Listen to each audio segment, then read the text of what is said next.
Bueno, me parece esta invitación muy interesante por varias razones. Primero porque el hecho de conversar con gente de otras facultades siempre es enriquecedor para los filósofos. Creo que para los filósofos tenemos que adoptar un poco lo que dice Nussbaum ahí en el capitulito del último libro, de que hay que tener una perspectiva humilde, y esa perspectiva humilde implica tener una actitud dialógica para pensar los problemas que en este momento son acuciantes en el mundo contemporáneo. Ustedes están en un seminario que son los límites de lo humano. Gustavo es un poco cicuta con el título de decir que es humanista. Es humanista, pero digamos que pensando cómo introducir un humanismo que sea un humanismo crítico, yo quisiera empezar por plantear que ella inscribe su trabajo en la perspectiva liberal, del liberalismo político. El liberalismo político tiene dos intuiciones que a mí me parecen insolayables en el mundo político contemporáneo acerca de los seres humanos. La primera es que por el solo hecho de ser humanos, todos tenemos igual dignidad y valor. Esa idea de la igual dignidad implica que no son relevantes a la hora de interactuar con otros el lugar que se ocupa en la sociedad, la etnia, la religión, la opción de género, el sexo, etc. Y la segunda intuición, que es complementaria, es que la fuente primaria de esa dignidad o valor es el poder que tenemos todos de elección moral. O sea, somos agentes morales. ¿En qué consiste ese poder? Ese poder es la habilidad de la que disponemos para planear una vida acorde con evaluaciones y fines propios. Entonces, tenemos igual dignidad, y la igual dignidad radica en nuestro poder moral de diseñar una vida que valga la pena de ser vivida.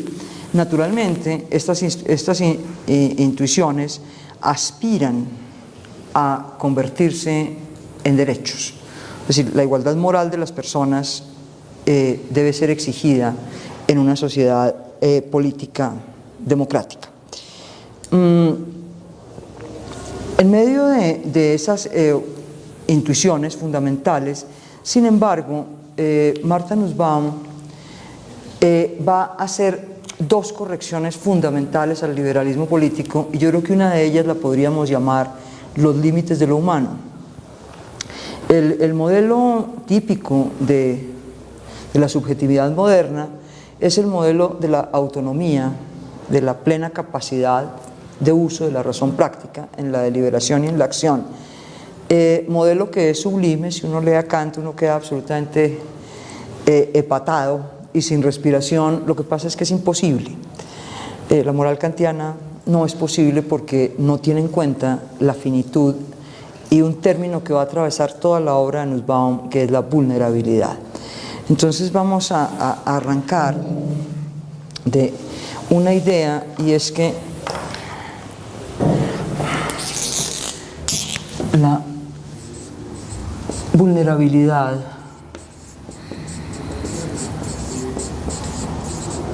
humana es el punto de partida de la ética y de la política. Ahora, el término vulnerabilidad ahora se usa sistemáticamente en muchos discursos, pero típicamente se usa para referirse a grupos humanos específicos y a momentos y condiciones históricas o culturales, físicas o psicológicas específicas. El término vulnerabilidad es mucho más amplio que eso, es la condición existencial básica. Entonces, digamos que sí somos liberales en el sentido de que manejamos la igual dignidad de las personas, pero hay que cruzar eso con la idea de que las personas somos vulnerables al menos en dos sentidos fundamentales. Digamos que todos buscamos la vida buena, eso ya lo sabía Aristóteles, ¿sí? Pero en la vida buena realmente lo que tiene valor es contingente y escapa al control, sobre todo al control racional. Entonces, justamente somos vulnerables porque lo que más valoramos no lo podemos controlar. O sea, la figura clásica del humanismo ilustrado, del humanismo moderno, se derrumba aquí con la idea de vulnerabilidad, porque esa imagen del ser dotado de razón, que a la vez es voluntad de verdad, voluntad de justicia y voluntad de belleza, es impensable.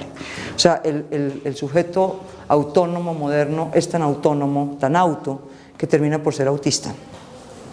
¿Sí? Entonces, la idea de vulnerabilidad lo que nos quiebra es esa omnipotencia de la razón y esa omnipotencia de la individualidad.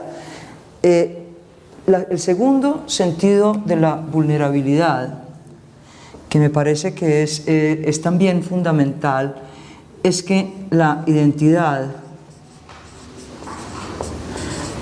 personal se construye a partir del aprecio o desprecio de otros.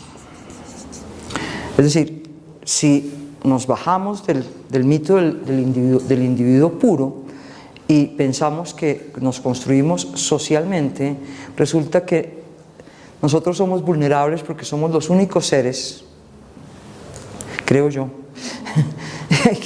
que tenemos una relación reflexiva con nosotros mismos. Tenemos una autoimagen que, por supuesto, cuidamos específicamente, pero que se ve amenazada cuando somos afectados por el desprecio o el menosprecio, porque se mina nuestra autoconfianza, nuestro autorrespeto y nuestra autoestima. Entonces, digamos que la vulnerabilidad es que necesitamos del reconocimiento del otro para poder vivir una vida que valga la pena de ser vivida. Esta idea de la vulnerabilidad nos llevaría a que hay dos demandas morales fundamentales, que son por un lado justicia y por el otro reconocimiento.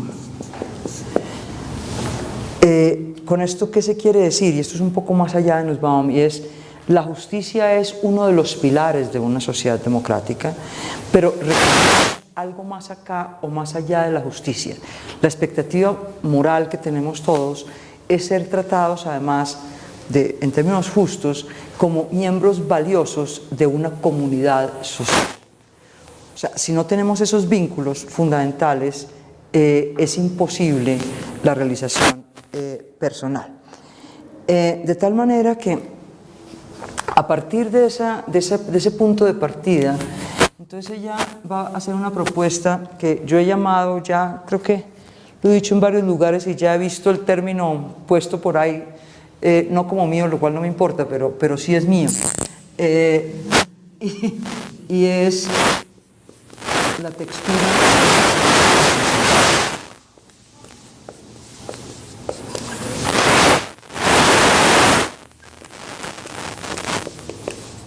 Como ustedes pudieron ver en los capítulos del libro de Sin fines de lucro, estamos abordando una crisis fundamental en la educación, pero el problema no es la crisis en la educación por la educación misma.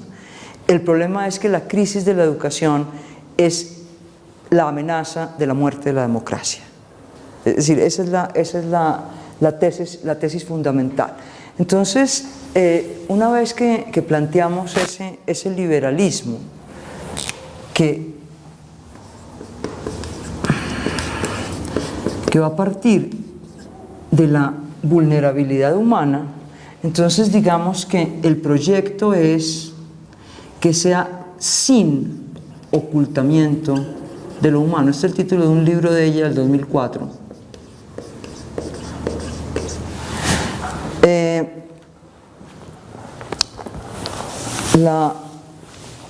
El proyecto que ella propone en ese entonces y que ha seguido fundamentalmente es el siguiente.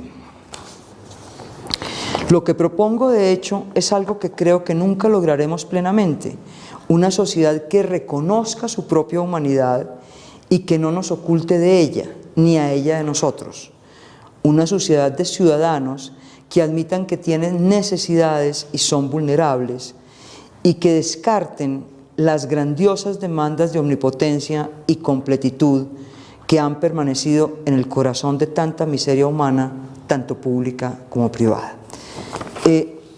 Si entendemos ese como el proyecto, entonces tratemos de ver cómo se conecta esto con las emociones.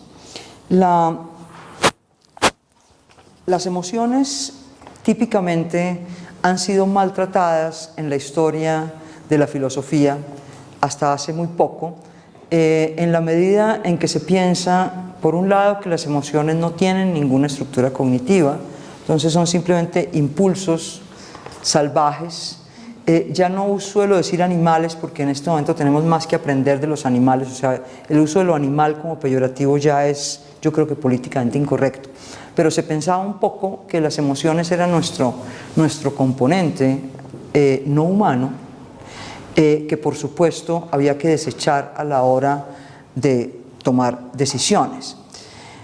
Una segunda crítica a las emociones era que, por supuesto que intervienen en las decisiones siempre, pero entonces siempre nos llevan por el camino equivocado. O sea, si uno decide emocionalmente, ahí San Ignacio, en tiempos de tribulación no tomar decisiones, si no se toman en tiempos de tribulación, ¿para qué se toman después? Pienso yo. La tercera gran crítica ha sido que, si bien las emociones pueden ser guías para la vida personal, no pueden ser guías para la vida en común, porque las emociones típicamente son parciales. O sea, nuestra simpatía y nuestra preocupación por el otro tiene un círculo en nosotros fuera del cual quedan los sellos.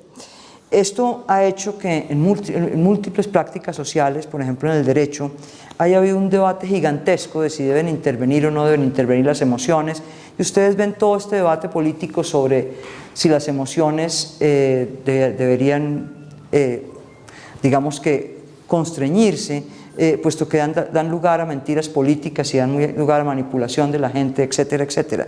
Ese sueño de un mundo de prácticas humanas sin emociones es inútil, y además sería terriblemente pernicioso, porque nos volvería al sueño de la perfección.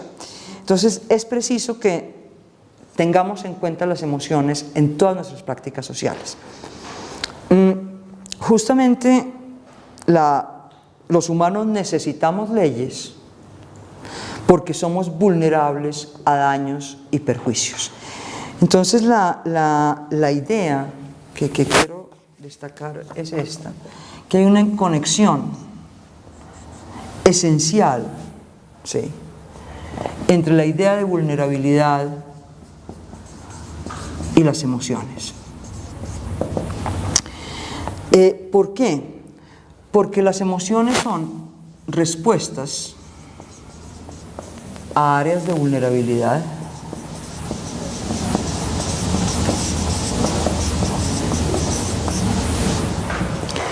en las que se registran, por un lado, los perjuicios que hemos sufrido. Por ejemplo, aquí estaría la ira, que podríamos sufrir.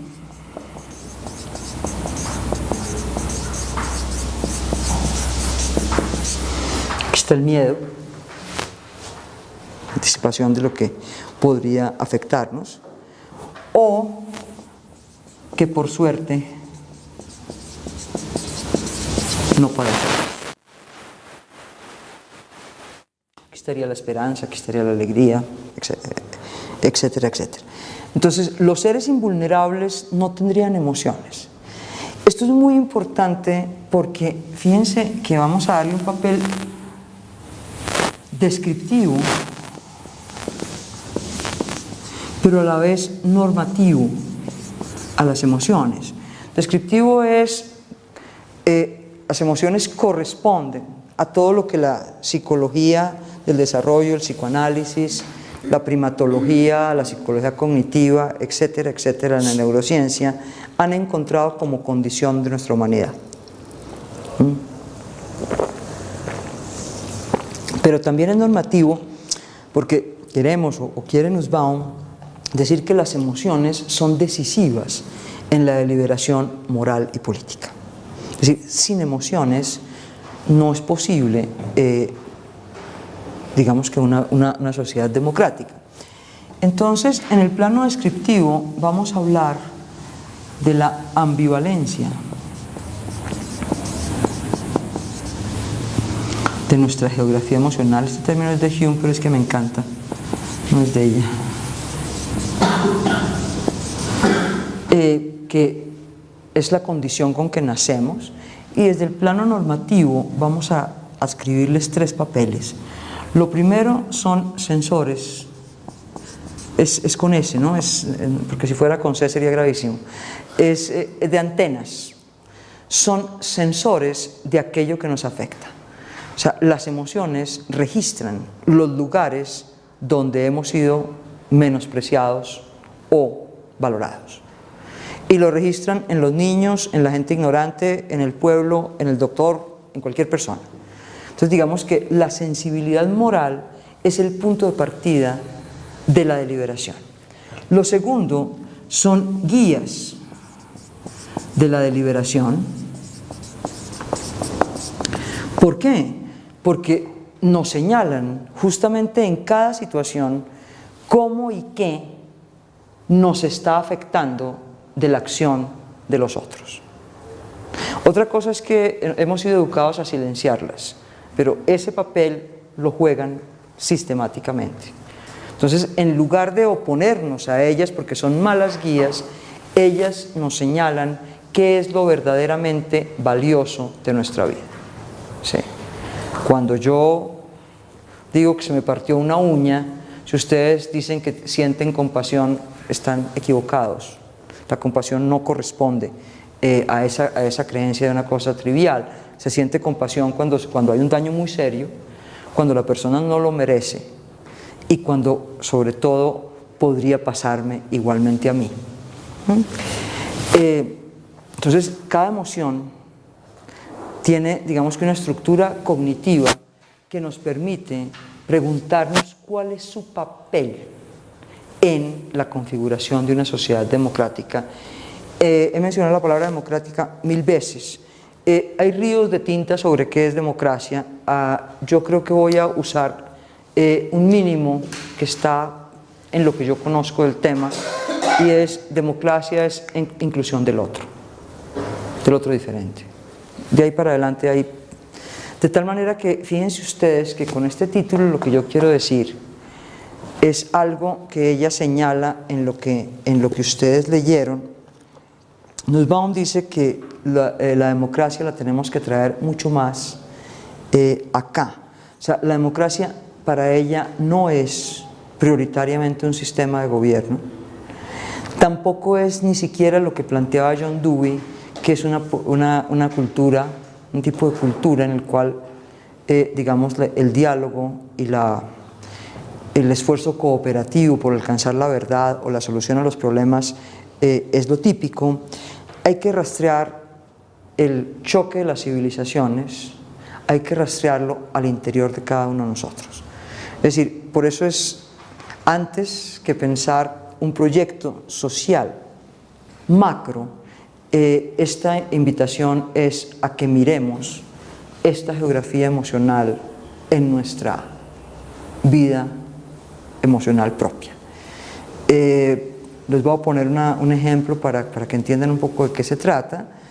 Yo creo que hemos progresado enormemente en lo que se llama el lenguaje políticamente correcto.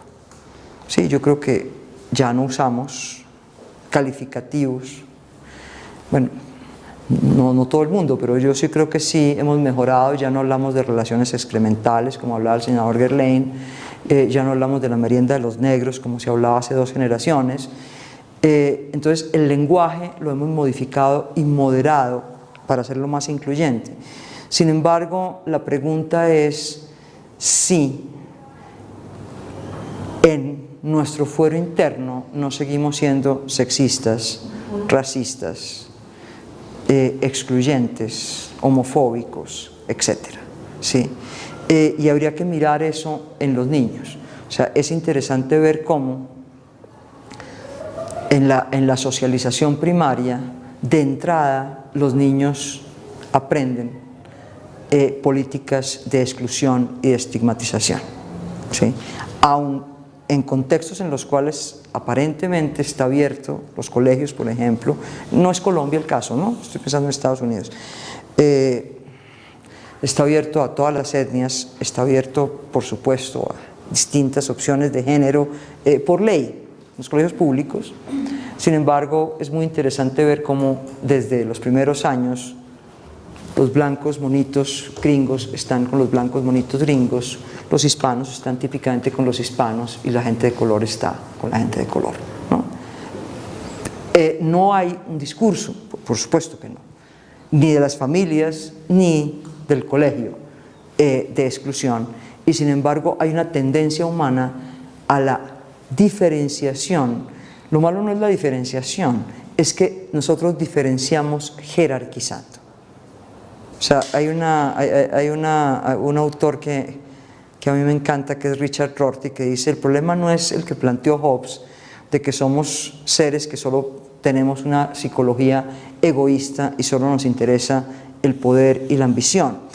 El problema es que somos bípedos sin plumes, que tenemos una frontera demarcada entre nosotros y ellos. Entonces, todo aquello que cubra el nosotros, esas fronteras son históricas, por supuesto. Nosotros no eran los judíos, en un momento dado, nosotros no eran las mujeres, nosotros no eran los niños, nosotros no eran los negros. Con nosotros rige lo que es el centro de la democracia, que son los derechos humanos, pero con ellos no, porque ellos pertenecen, si acaso, a una subespecie de humanidad. ¿Sí? Y esto mirado, él pone un ejemplo en un texto bellísimo que se llama Derechos Humanos, Racionalidad o Sentimentalismo, Richard Rorty, donde dice que hay que apelar a Hume mucho más que a Kant, porque finalmente, a partir de un ejemplo que es en esta guerra de Bosnia-Herzegovina, cogieron prisionero a alguien que en batalla, para liquidar a su enemigo, había decidido morderle y destruirle el pene. Por supuesto, en los tribunales de derecho internacional eso pareció el mayor escándalo, una violencia innecesaria, una crueldad absurda, y la respuesta que él dio es que a mí me enseñaron que nosotros somos los humanos, pero ellos no son humanos. Entonces, ¿por qué me preguntan por los derechos humanos? Con esta ilustración, ¿qué quiero plantear? Que los regímenes de exclusión son muchísimo más violentos, a pesar de que estén disimulados de lo que las políticas públicas reconocerían. O sea, por supuesto que el racismo en los Estados Unidos está legalmente abolido hace tiempos, ¿sí? Y sin embargo, el racismo determina buena parte de las prácticas sociales. Entonces, la idea que ella tiene es que tenemos que llevar ese choque de las civilizaciones a un nivel más profundo, comprendiendo las fuerzas que en cada persona militan contra el mutuo respeto y la reciprocidad, y también las fuerzas que pueden darle un apoyo sólido a la democracia. Entonces, lo que vamos a parquearnos es a tratar de ver cómo es la ambivalencia emocional. O sea, no somos ni como nos pintó Hobbes, lobos unos para otros, pero tampoco somos seres absolutamente buenos que la sociedad corrompe, como pensó Rousseau. Tenemos una geografía emocional en la cual hay una ambivalencia, dicho freudianamente, entre amor y odio, pero yo creo que ya hoy se puede decir de forma más contemporánea. Entonces, para poder hacer esta conexión, ustedes comprenden que lo primero que hay que hacer, y en eso los psicólogos nos han ayudado bastante, ¿sí?, es que tenemos que cambiar la caracterización de las emociones. Ella a eso le dedica un libro horrible, que nunca lo vayan a comprar ni a leer porque es de lo más difícil y pesado que ella ha escrito. Ella suele escribir para el público en general. Los paisajes del pensamiento. Está pésimamente traducido además. Es un libro del 2000, en el cual, 99, en el cual ella se propone elaborar una teoría de las emociones.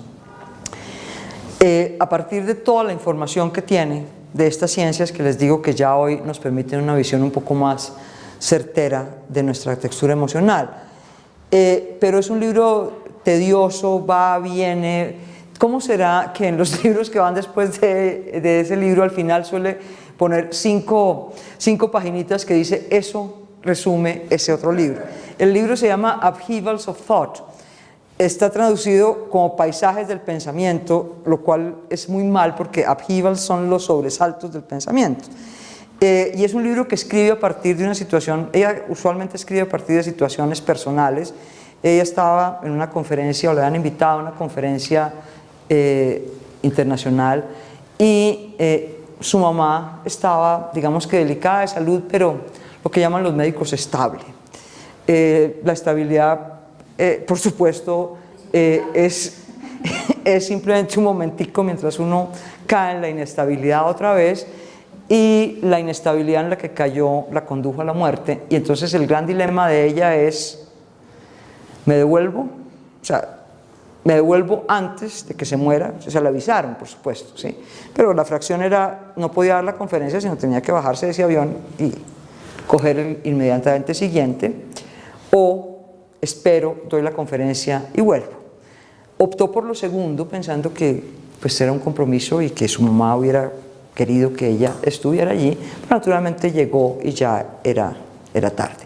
O sea, tendemos a poner el pensamiento como algo llano, liso, sin accidentes, y ese pensamiento no existe. Sin Eros no hay pensar, y por supuesto sin Tánatos tampoco hay pensar. Si miraron por donde empieza La monarquía del miedo, La monarquía del miedo es un libro escrito, me parece interesante. Ella se acaba de ganar, ya cuando subió Trump, le estaban dando el premio Kyoto, que es como el premio Nobel de las humanidades, y los japoneses son absolutamente ceremoniosos. Por supuesto les importa un comino quién ganara las elecciones de los Estados Unidos, están al otro lado del Pacífico. Ella se entera ese día de que Trump gana las elecciones. Ella dice que su sensación fue un miedo pavoroso, un miedo por su país, un miedo por su vida académica, un miedo por los jóvenes, un miedo por todo aquello que podríamos llamar que es el sueño de todo habitante de lo que ellos creen que es la mejor democracia del mundo, o que era por lo menos, que es la democracia norteamericana. Entonces frente al miedo no tiene a nadie de sus compatriotas, o sea que decir que ganó Trump no podía dañar la ceremonia con eso, se tiene que arreglar, vestir, etcétera, etcétera, y recibir el premio y hacer su discurso, por supuesto. Pero ella dice, entonces se me ocurre que mi miedo es realmente insensato, que me estoy dejando llevar completamente por el miedo, y que eso deben estar sintiendo mis conciudadanos, y eso deben sentir ciudadanos del mundo entero, porque la vida actual es una vida absolutamente precaria. O sea, las promesas de la Ilustración, las promesas de la modernidad simplemente no se cumplieron, ¿sí? Ya las posibilidades de justicia cada vez son más lejanas. El trabajo que era, digamos, en la concepción marxista linda, la posibilidad de humanización de la naturaleza y de naturalización del hombre, ya eso no tiene nada que ver con las condiciones del trabajo actual, ni siquiera en la academia, lo sabemos todos. Entonces, la aspiración a la vida buena ciertamente está tremendamente amenazada en las coordenadas del mundo contemporáneo.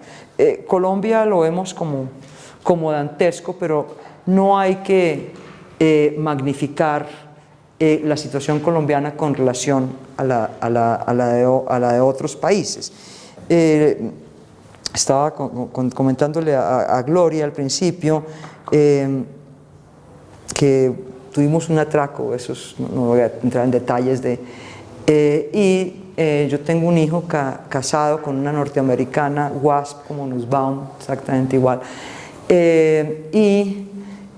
Por supuesto, los consuegros y demás entraban en pánico porque ellos eventualmente vienen y tienen una hija de 5 años que es monita, gringuita, etc. Entonces, la primera cosa que contestaron es que Sofía no podía volver a Colombia y por supuesto a mi casa no. Yo dije, bueno, ese es un segundo problema. Ahorita tengo otros problemas. Que Sofía no venga ya lo veremos y bueno, ya se verá una solución. Pero lo que me interesó fue cómo la llamada de Estados Unidos era de total incomprensión. Ellos me decían, es que no hemos visto eso, sino en película. Entonces queremos saber, es decir, qué les pasó, y claro, no es que sea yo gran nacionalista, por supuesto, pero cuando la pregunta con toda la ironía, creo yo, viene de fuera, pues uno reacciona un poco de manera nacionalista. Y les dije, mire, por supuesto cada país tiene las violencias propias. Aquí por fortuna todavía no han llegado los que disparan abruptamente en los supermercados, porque Germán, cuya pasión es la cocina, mi esposo, y se recorre todos los supermercados de Bogotá, estaría muerto hace muchísimo tiempo. Y tampoco han llegado quienes disparan masivamente con armas que aquí no hay en los colegios. Entonces sí tenemos este tipo de violencia, pero entendamos que no es la única violencia que existe. Y yo creo que es muy importante que nosotros recuperemos. Ella tiene una reflexión interesante sobre el patriotismo. Dice, el patriotismo no puede ser chauvinista, pero sí hay que propender a que nosotros podamos narrar una historia, si queremos tener cultura política, una historia que nos permita pasar del miedo a la esperanza. O sea, si no podemos construir la idea, esperanza no como quedarse uno quieto a ver qué cae del cielo, sino la esperanza como motivo de la acción. Y para eso es la propuesta de trabajar en las emociones y con las emociones de las personas. Mientras sigamos teniendo mucha vergüenza de ser colombianos, mucho miedo de ser colombianos y mucha ira en todas nuestras prácticas políticas, probablemente no saldremos de donde estamos. Pero ahí quiero referirme un poquito entonces a lo que ella plantea de las emociones. Las emociones, en primer lugar, tienen una estructura cognitiva.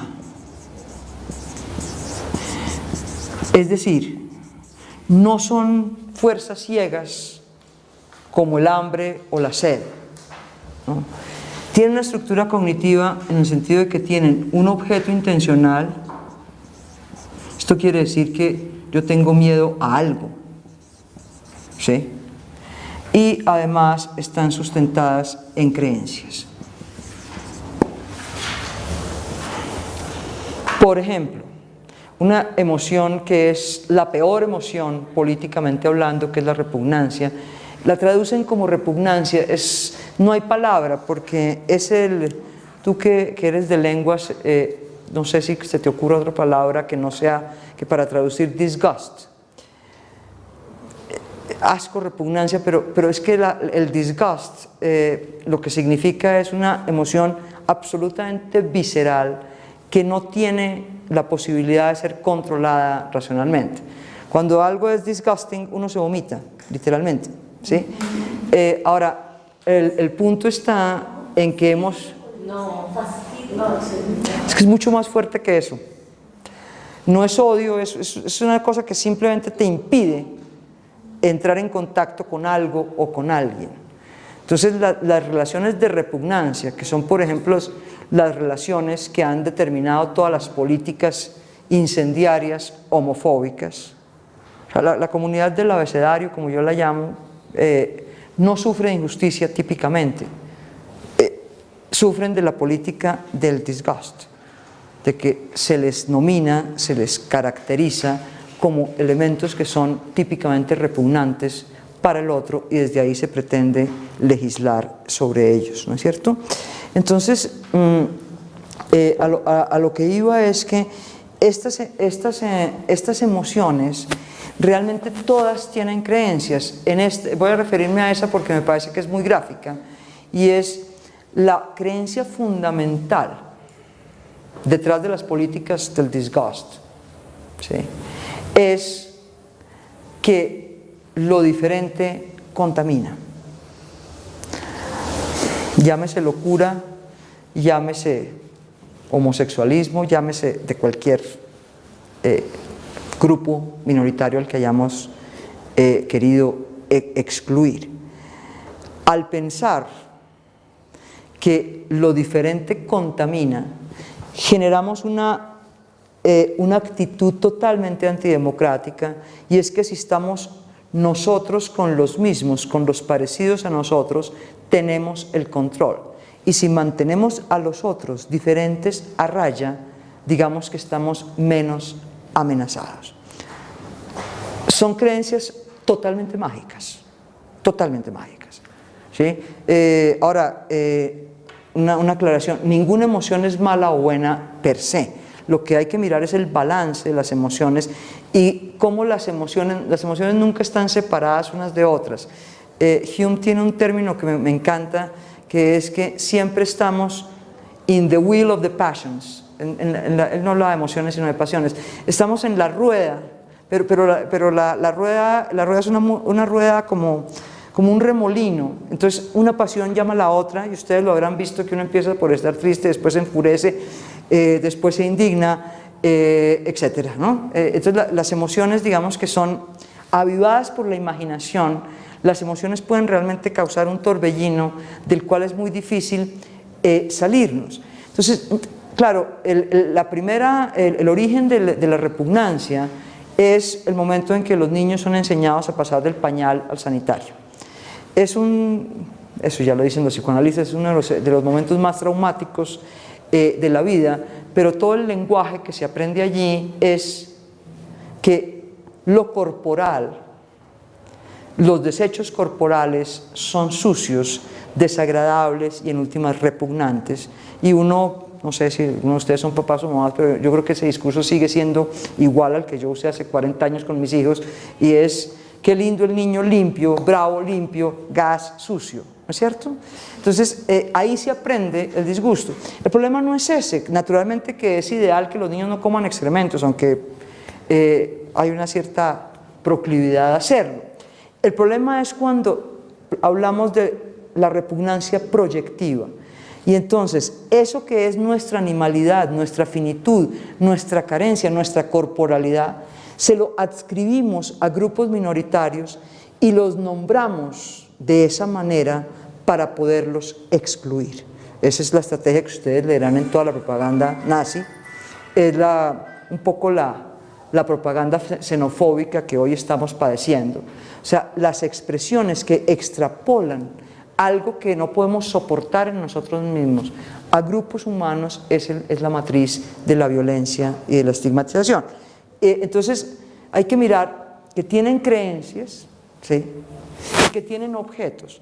Es razonable tener repugnancia frente a determinados objetos, pero es totalmente irrazonable creer que eso se puede proyectar a personas. O sea, las personas en principio no son repugnantes, son como nosotros, ¿sí? Ejemplos de eso hay millones.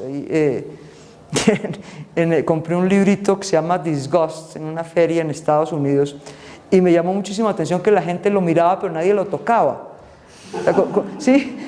Porque el libro tiene una portada, pues que sí, es muy repugnante, y tiene un ejemplo que es fantástico para que entendamos de qué se tratan nuestras emociones.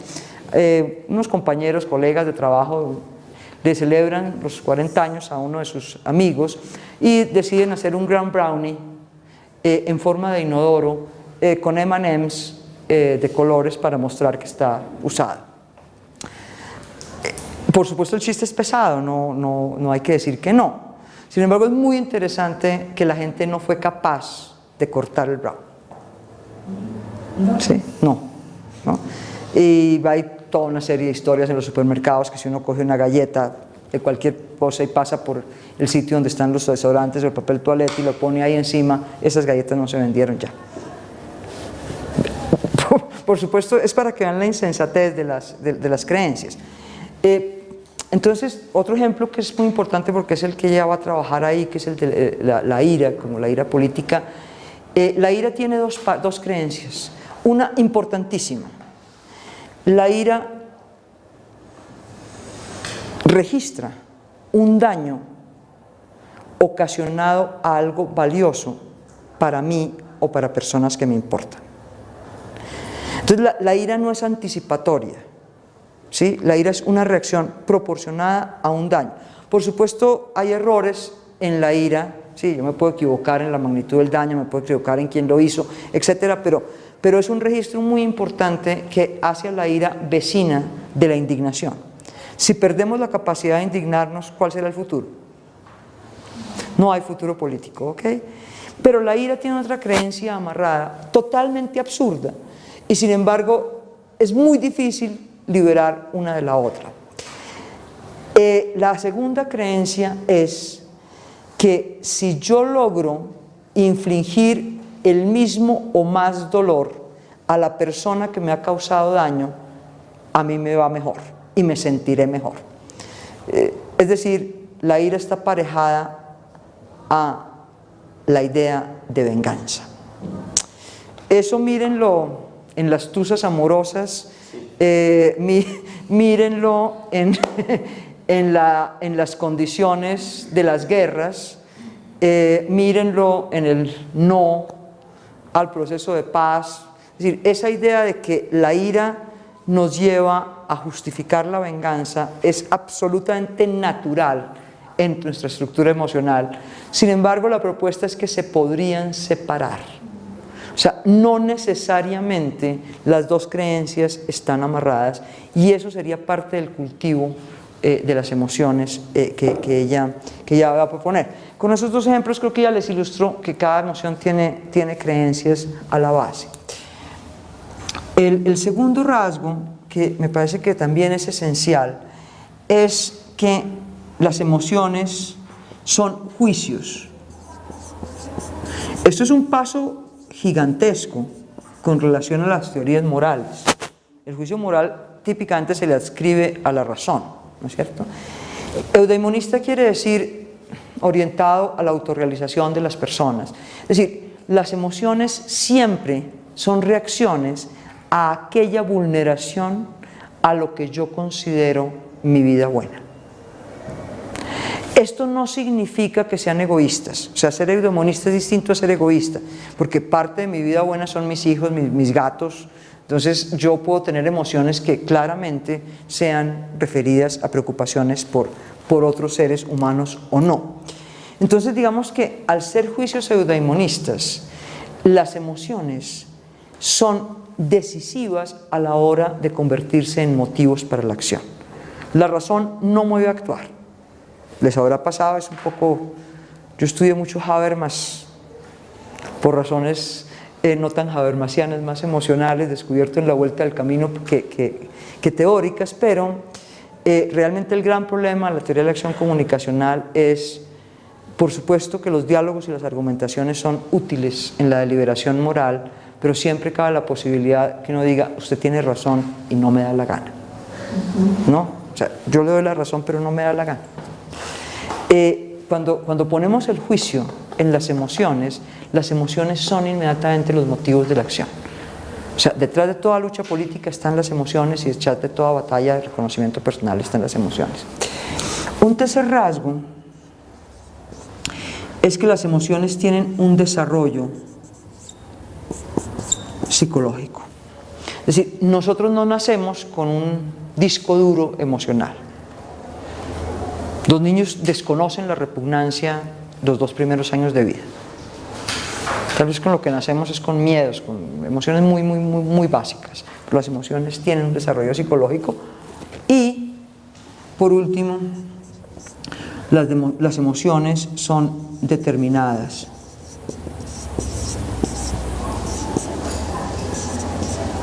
en buena parte, no totalmente, por los contextos institucionales en que vivimos. O sea, por la historia y por la cultura. O sea, ahí hay una cosa importante. Las personas tenemos las emociones que las instituciones han forjado en nosotros. Ahí, por ejemplo, para pensar por qué hoy en la academia, y lo digo, yo sé que me están grabando, pero no importa, por qué hoy en la academia la emoción predominante es el miedo. Yo llevo mucho tiempo en la academia, ya salí de ella, pues, pero nunca en la vida fue la emoción dominante de mi época de profesor de planta.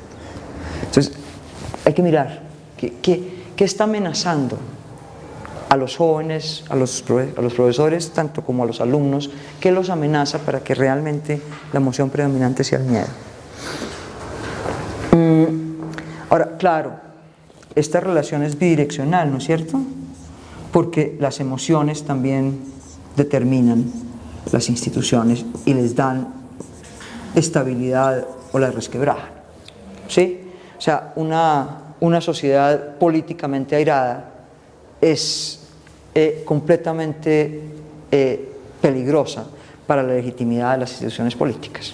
Entonces, es una relación bidireccional. Si entendemos estas 4 características de las emociones, fíjense ustedes que hay un lado positivo y un lado negativo. El lado negativo es que, por supuesto, las emociones, si son construidas históricamente, también son manipuladas. Y entonces hay gente que dice que es un desastre porque la política conducida por las emociones nos va a llevar a matarnos unos a otros. Pero hay una cosa buena que es mirado del otro lado, un poco con esperanza, y es: podemos entrar en la tarea del cultivo de las emociones. ¿Sí? Porque es que si no, esta cosa no deja de ser más que un nombre bonito. Pero si esto es así, puede haber cultivo de las emociones. Y esto sería igual a educación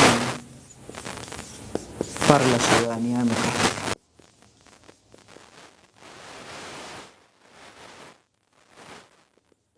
Entonces, digamos que este es el marco de referencia. Entonces vamos a plantear que ella, de todas maneras, va a proponer que esta democracia tiene 2 pilares. Por un lado, una teoría parcial de la justicia, en la que no voy a entrar, que es lo que elaboró con Amartya Sen, y es el enfoque de las capacidades, donde la pregunta fundamental no es cómo se distribuyen los bienes, sino qué puede ser y hacer cada persona con los bienes. ¿Sí? Entonces, pues un carro para una persona que simplemente es parapléjica sirve poco. Pero por otro lado está la educación ciudadana. Quiero entrar un poquito en esa idea. Ahí tienen como el marco de referencia dentro del cual meteré todos los detalles en los que voy a entrar ahorita. La textura emocional de la democracia tiene 3 premisas. Yo le pongo 3 premisas. No sé. La primera es que las estructuras institucionales la pueden encontrar en el diálogo que ella tiene con el defensor del miedo, porque claro que hay mucha gente que defiende el miedo y la ira política porque esos salvan la dignidad. A uno, cuando es decente y calmado, le dicen: no, pero usted tiene que reaccionar con más furia si quiere hacer respetar su dignidad. Lo que pasa es que la dignidad solo la saca la gente cuando está en las condiciones de mayor indignidad, pero bueno. Las estructuras institucionales y las leyes son cruciales.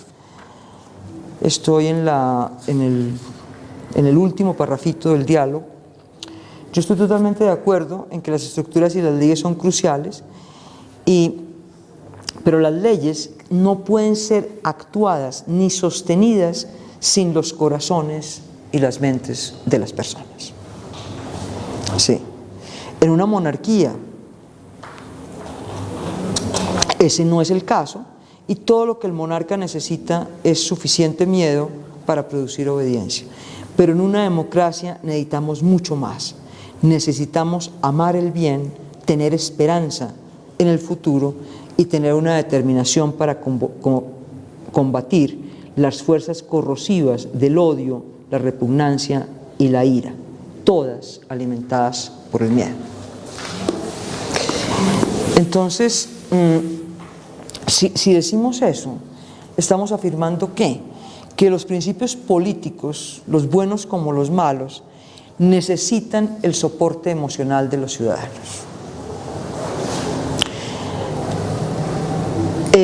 Para asegurar su estabilidad en el tiempo. El soporte emocional, ella hace una distinción, cosa que me parece muy bonita en emociones políticas y muy útil para nosotros. John Rawls pensó su liberalismo político, y lo dice con todas las letras, para sociedades que ya están bastante bien ordenadas como Estados Unidos. Se murió antes de las catástrofes, ¿no? Se murió como en el 91, donde parecía que todo estaba más o menos bien ordenado. Nussbaum dice, ¿por qué no apostarle a un concepto que también saca Rawls, que es el de sociedades decentes? Sociedades decentes son sociedades aspiracionales, son sociedades que aspiran a la justicia y a la vida buena, pero que todavía están marcadas por una jerarquización y por una desigualdad atroz.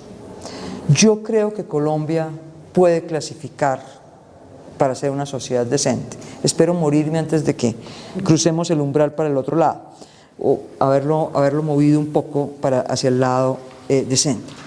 Pero entonces, si necesitamos el soporte emocional de los ciudadanos para asegurar estabilidad, es preciso que cultivemos emociones proclives al igual respeto por la dignidad de todos los ciudadanos. Tenemos que cultivar emociones políticas. Esto dicho de otra manera, es así. Hay dos tareas imprescindibles a realizar para el cultivo político de las emociones. Una es la generación y el sostenimiento de un compromiso fuerte con proyectos valiosos que requieren de esfuerzo y sacrificio.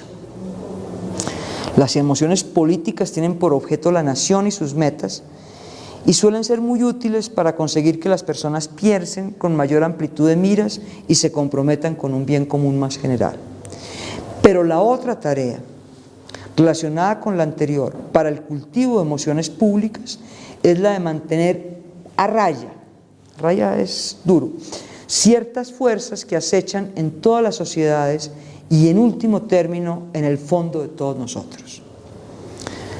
Fíjense de dónde salen. Son tendencias a proteger nuestro frágil yo, denigrando y subordinando a otras personas.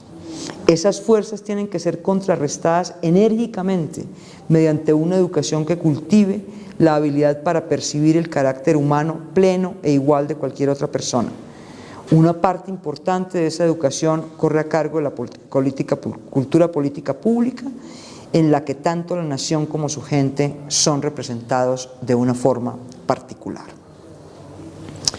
Si esas son las dos tareas, entonces yo creo que tendríamos que privilegiar el mantener a raya las emociones que ha producido la guerra en nosotros, ¿sí? Que son el odio, todas esas cosas, y particularmente el miedo. Y la tercera premisa es que las emociones en una sociedad decente pueden fragmentar o desestabilizar la comunidad, o pueden producir el paso de la cultura de la productividad a la cultura de la cooperación, que sería la que nos lleve a una sociedad más justa. O sea, básicamente la propuesta de este libro, No for Profit, que yo creo que es una de las cosas mejor escritas sobre educación en los tiempos recientes. Además, la escribió hace 10 años y se quedó corta, anunciando el cáncer de la educación. Y supuesto que se pueden cultivar, tenemos que educar con una convicción, y es que no hay nada inevitable ni natural. La palabra natural es una palabra que yo creo que hay que manejar con un cuidado extremo, porque es que naturalizar los fenómenos o desnaturalizar los fenómenos es una postura políticamente determinante, ¿sí? No hay nada natural en el odio al extranjero, en el temor al diferente, en la sexualidad heterosexual monogámica, en la exclusión racista, en la subordinación de la mujer. Todos son sentimientos que hemos construido en la historia y que por ende podemos deconstruirlos.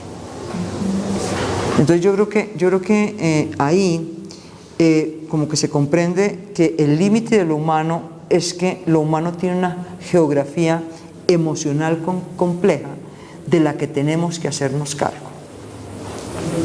O sea, todo ese mito de la perfección, todo ese mito de que somos una especie completamente separada de todas las otras especies es equívoco. Y a partir de esa comprensión tenemos que ir eligiendo políticas que produzcan esperanza, amor, compasión, que estarían como del otro lado. La tarea un poco educativa sería pasar o contribuir a pasar del círculo vicioso de las emociones. El círculo que arranca del miedo nos lleva a que si encontramos culpables nos sentimos que tenemos control. Una vez que encontramos culpables, si podemos eliminarlos violenta o sutilmente,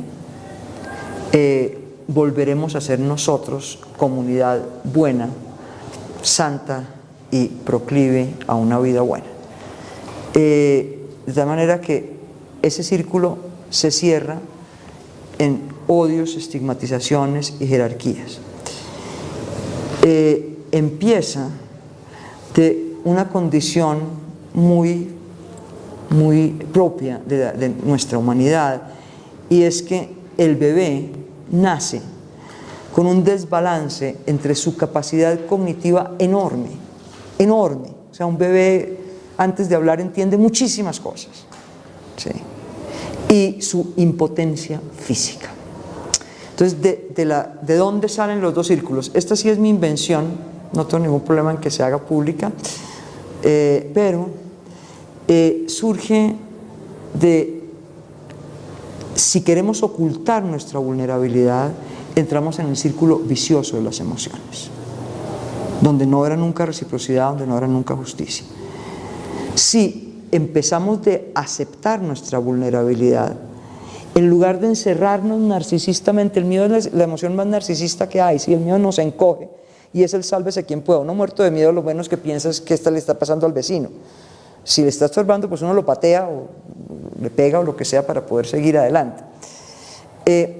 Si no empezamos de ese narcisismo, porque el bebé se protege de una manera que todos conocemos y que hacemos y que utilizamos cada vez que hacemos una pataleta adulta igual, y es: yo soy impotente, no puedo hacer absolutamente nada, lo único que puedo hacer es instrumentalizar a mi cuidador, llámese mamá, papá, niñera, lo que sea, y es dar alaridos para que el mundo gire a mi alrededor, ¿sí? Entonces el narcisismo es el primer recubrimiento del miedo. Y fíjense ustedes cómo esas avenidas se tallan con tanta dureza en el cerebro, yo creo, que cada vez que nos sentimos amenazados y tenemos miedo, lo primero que hacemos es ver a quién podemos esclavizar y a quién podemos subordinar para sentirnos con control.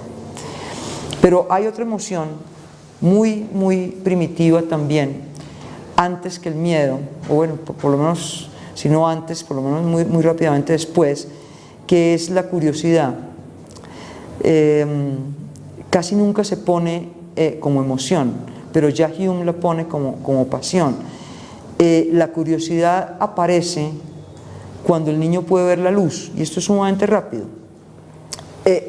Entonces, el ver la luz lo que permite es que yo me interese por el otro, no para esclavizarlo. Y de ahí surge la posibilidad de reconocer en el cuidador a alguien distinto de mí y no únicamente mi servidor. Entonces, a la vez que voy bajando el miedo, se van despertando. Imagínense las emociones como un arpa, ¿sí? Tenemos muchísimas cuerdas emocionales. Entonces, a medida que yo soy capaz de ver al otro como distinto a mí, surgen serenidad, surge alegría. Es cuando el niño se sonríe sin poder hablar. Uno siente que de mamá una enorme felicidad cuando algo que hace ocasiona una sonrisa en un bebé. Gratitud, y sobre todo va surgiendo la hipótesis decisiva para la democracia de la confianza. O sea, las dos emociones morales determinantes para una democracia son la confianza en que el otro, digamos que me va a reportar gratificación, y también la culpa que siente el bebé cuando, para tener identidad, reacciona agresivamente frente al otro. Esas dos emociones son la matriz ya del círculo virtuoso propiamente, que serían la compasión, el amor y la esperanza. Hay un problema con esta calificación del círculo virtuoso, pero no hay alternativa, no hay más palabras. Estas, si ustedes lo miran con cuidado, confianza, amor y esperanza, son las tres virtudes teologales. Ella lo sabe. Ella se convirtió al judaísmo, o sea que ella sabe cómo es la cosa. Necesitamos que sean traducibles a un lenguaje no religioso para que puedan ser convocantes. Entonces lo que hay que hacer es que trabajar sobre las palabras, pero darles una connotación no teológica. Quisiera terminar con una, para darles tiempo a ustedes de que hagan alguna pregunta, y es como el reto que ella plantea para los educadores. Debemos preguntarnos qué será y qué deberá saber un buen ciudadano en el presente. El mundo presente es inevitablemente multicultural y multinacional. Muchos de nuestros problemas más acuciantes requieren para su solución inteligente y cooperativa de un diálogo que involucre personas de muy diferentes trasfondos nacionales, culturales y religiosos. Tres capacidades, sobre todo, son esenciales para el cultivo de la humanidad en el mundo actual. Primera, la capacidad de examinar críticamente el propio yo y las propias tradiciones. Segunda, la habilidad para verse a sí mismo, no simplemente como ciudadano de una región local o de un grupo, sino también por encima de todo como seres humanos unidos a todos los seres humanos por vínculos de reconocimiento y preocupación. La tercera habilidad de ciudadano puede llamarse imaginación narrativa, que significa la capacidad de ponerse en los zapatos de una persona diferente, ser un lector inteligente de su historia y entender las emociones, deseos y esperanzas que una persona situada en este lugar puede tener. Convertirse en un ciudadano educado significa aprender gran cantidad de hechos y dominar técnicas de razonamiento, pero significa algo más. Significa aprender cómo ser un ser humano capaz de amor e imaginación. Y ya que hay artistas aquí, los dispositivos que propone Nussbaum para esta construcción ciudadana son las humanidades y las artes. O sea, las humanidades y las artes son aquello que nos permitirá construir símbolos de una cultura proclive a la inclusión del otro.